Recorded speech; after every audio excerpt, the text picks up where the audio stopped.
hari ini sudah saatnya di Kota Surabaya, di sebagian Kabupaten Gresik, dan di sebagian Kabupaten Sidoarjo sudah saatnya diberlakukan PSBB. Catatan kritis terhadap aturan yang berkaitan dengan pencegahan penularan COVID-19 datang dari Agus Widyarta, Ketua Ombudsman Perwakilan Jawa Timur. Ia menganggap pemerintah tidak konsisten.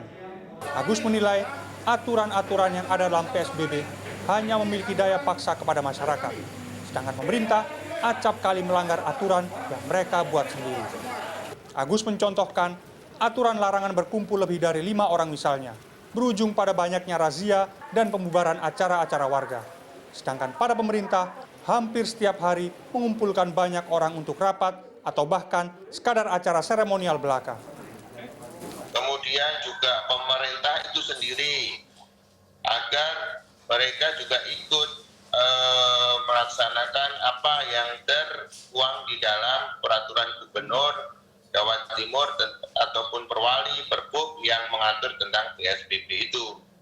Nah, sehingga kalau kita melihat tadi bahwa pihak pemerintah masih sering melakukan pertemuan-pertemuan dengan melebihi jumlah yang ditentukan di dalam aturan PSBB itu. Nah, ini mulai hari Selasa besok diberlakukannya itu harus dihindari.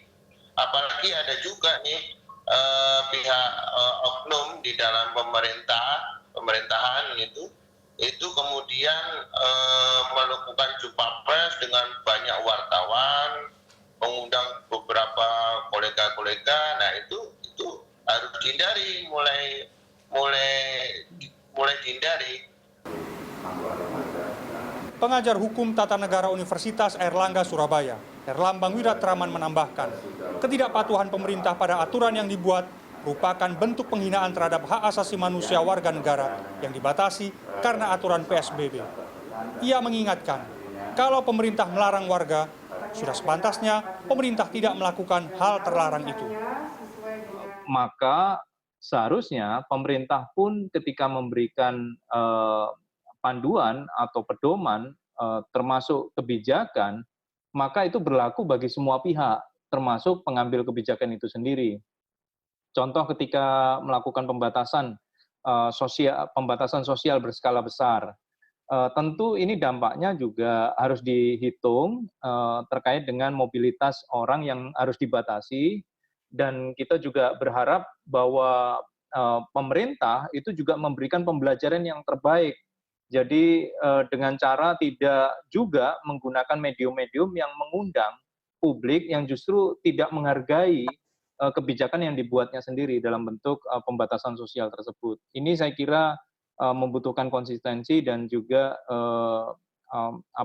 meyakinkan kepada publik bahwa segenap pihak itu mematuhinya. Saat ini, PSBB diputuskan di Kota Surabaya, Kabupaten Sidoarjo, dan Gresik oleh Gubernur Jawa Timur. Angka warga yang dikonfirmasi positif COVID-19 di Jawa Timur pada saat PSBB diputuskan mencapai 662 jiwa. Lebih dari 2.400 pasien dalam pengawasan dan orang dalam pemantauan mencapai lebih dari 17.600 orang. Miftah Farid, Miki Peresia, Surabaya, Jawa Timur.